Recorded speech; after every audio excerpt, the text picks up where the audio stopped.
So we're ready now to do our own painting of the Japanese Bridge by Claude Monet. So we're going to get out all of our supplies. So you will need a paper that is horizontal, that is across this way. And then you'll also need crayons or oil pastels and some watercolors, something like this. If you have different watercolors, that's totally fine. If you have the kind that you squeeze out, that's totally fine too. So watercolor and crayon or oil pastel are kind of what we're starting with. So the first thing we're going to do is we're going to start with crayon. So you'll see in my demonstration exactly what we're going to do.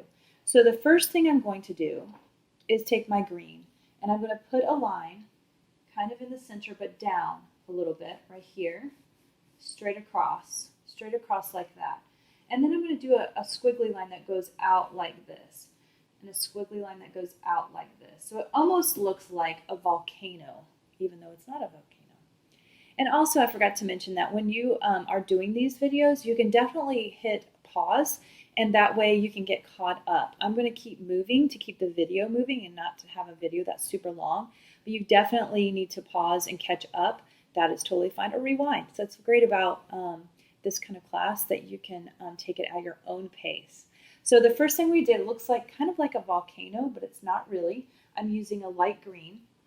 The next thing that we're going to do is the actual bridge. So we're going to first we're going to take a blue, and we're going to go across like this, almost like a rainbow, like this.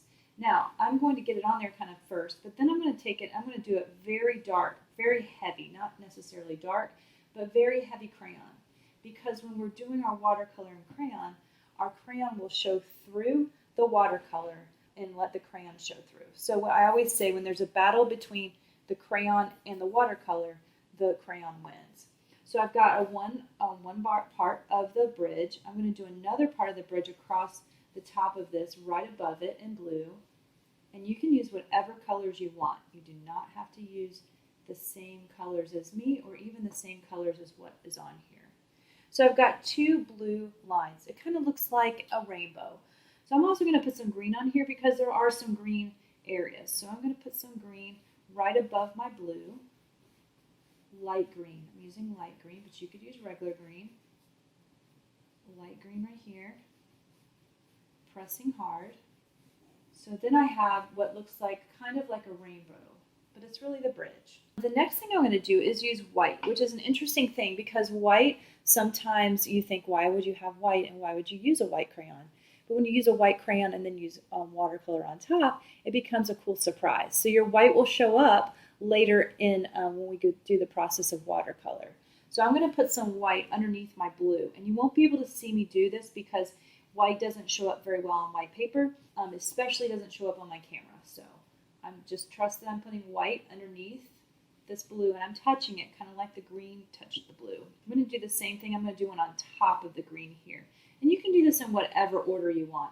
You do not have to do it in the same order. You could put the green underneath, the blue on top, whatever you want to do. So I've got my three colors on there. So now we need railings. So we've got an inside railing. I think I'm going to do that one with green also. So that's the inside railing. So I'm going to take my green and go on the inside of my two lines, like this. So I've got an inside railing. I'm pressing really hard and going over it twice to make it nice and hard so it shows up when we do the watercolor. I'm also going to do two lines for the railing here, close together for these two lines. I'm going to do one here for this line. I'm going to do two here closer together for this one. And then these are in blue. So I'm going to take my blue again, and I'm going to do these two railings in blue. Like that. So I've got all these railings. I think I might even add one more. You can kind of do whatever you want with this. However you want to do your picture, you can. I think I'm also going to do white across this, right on top of this green railing, right above it, not really on top, right above it to show it, make it stand out really, really good. So now we have our bridge and we have our water. If you look at our water, it has kind of a 1-point perspective. So everything goes back to 1 point. If these would go back to the point right here, that's called 1-point perspective. And in perspective, we have a way of making things look like they're going further back. So we're going to work on the bushes here on the sides. So I've got a regular green, a little darker green than I used before. And I'm going to do some of this bushes here. So I'm kind of doing a thing where I'm moving this like this. And I'm kind of just giving it almost like a grass feel, but I'm doing a big one in the front here. And what I'm going to do is I'm going to slowly move this back and get them to go smaller as we go further back. So my grass or my big bushes are getting smaller as they go back. And I'm going to do it on this side as well. So I'm doing this big bushy grass type of thing. And I'm going to make it go further back like this as it goes. And it's kind of just like little lines. They're not really anything specific. Don't make them too perfect because then they won't really look like trees or bushes in that case. I'm going to add some blue to this one right here because this one's got some blue in it. Add some blue just for some variety because it has some blue in it if you look here. This one right here has a little bit of black, so I'm going to get my black and add some black to this area right here. I think I might add a little bit of black back here to make it more interesting. Maybe a little bit right here too. So I've added a little bit of black. Don't go crazy with your black because it tends to get too muddy when you put too much of it there. Now you see how this kind of goes back because what is forward is bigger, what is further back is smaller. So now we have some of our bushes done on here. Now we're going to do some lily pads, and the lily pads are really fun. But if you look in the lily pads back here, they're really tiny dots and lines back here. And they're still dots and lines, and then they start looking more like lily pads the closer they get to you. So in the back, we're going to kind of do more dots and lines, and then the front will get a little bigger. So I'm going to do little dashes back here, and I'm going to kind of do them random. I'm not going to make them all the same area, and then I'm going to kind of get them a little bit bigger as they get closer to me. So now they're looking a little bit bigger dash lines. Okay, and I'm going to group a few together, make a few that are random, that kind of thing. And then I'm going to get bigger as they come closer. So I'm going to get a little bigger here. And they become a little more like ovals when you get closer because lily pads kind of have an oval look to them. Now they're not all the same size either. You can do some small, some big. I'm doing some across here with my blue. It's kind of a bluish purple I've got here, but your blue could be more green if you want. So I'm doing these blue lily pads all throughout here. So I've got the small ones in the back, and then they get bigger as they come forward. So the bigger ones in the front look like they're closer. And if you see, it's kind of pulling everything back. So everything looks like it's going back behind. I'm also going to take some light green and do some light green lily pads in the back. The same thing, I'm going to do them kind of small back here. And then I'm going to go a little bit bigger as we get closer, medium, about right here. And I'm going to put a couple random ones in here because they're not all perfect. And I'm going to do a few bigger ones here.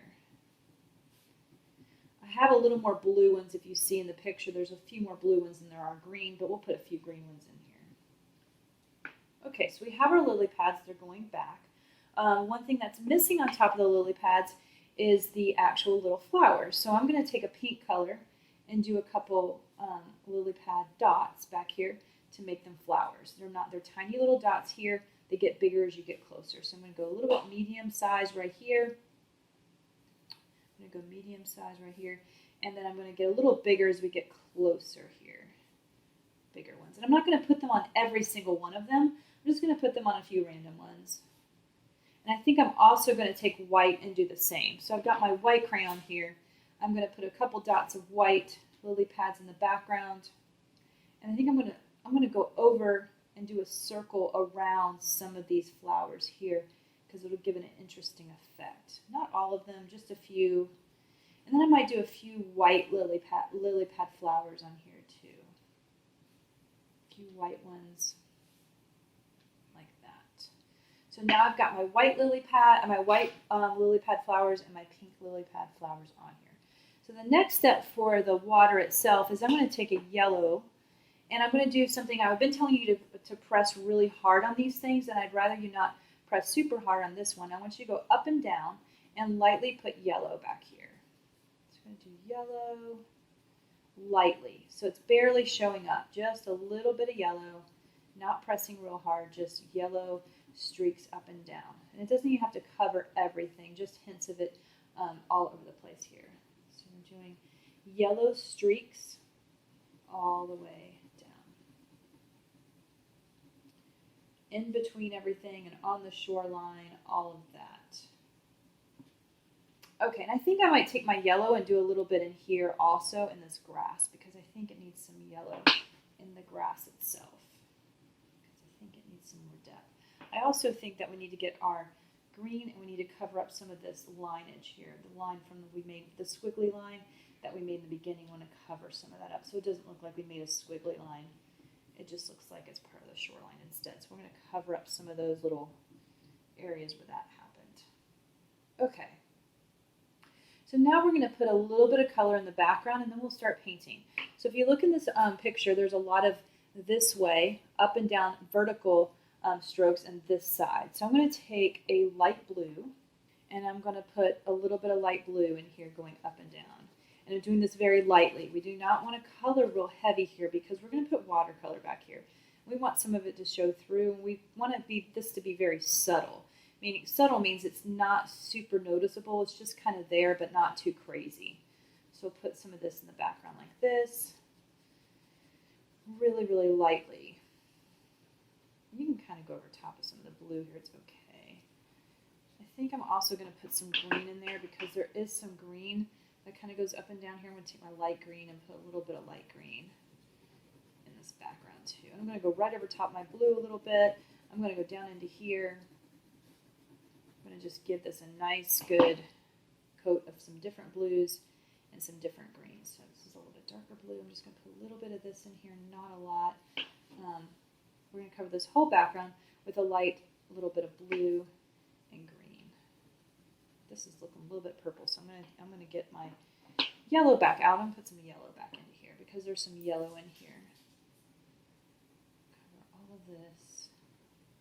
And remember, this is a light color, and this is not very dark because we do want some of this to show through for our watercolor. We do want our watercolor to show through some. We don't want it to be that the watercolor resists the entire painting. That would not be good.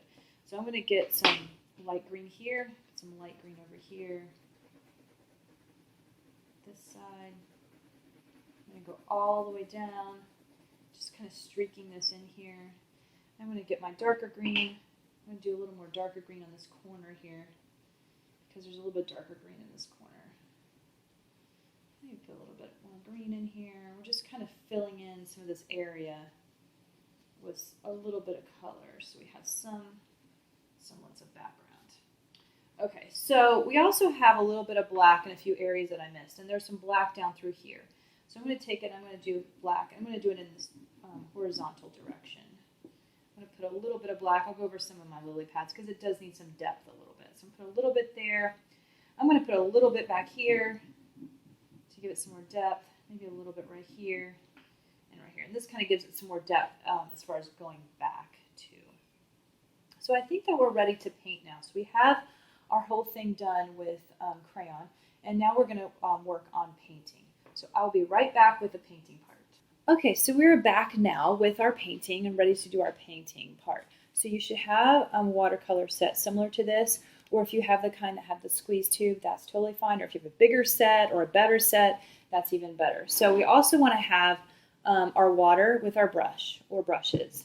So you want to make sure that you keep your water away from your electronics. So if you're near your computer, make sure your water stays away from your computer or your iPad or your phone, because we do not want to have a problem with that. This will be fairly quick with our painting part because we're just doing a few things on here to make this painting really good.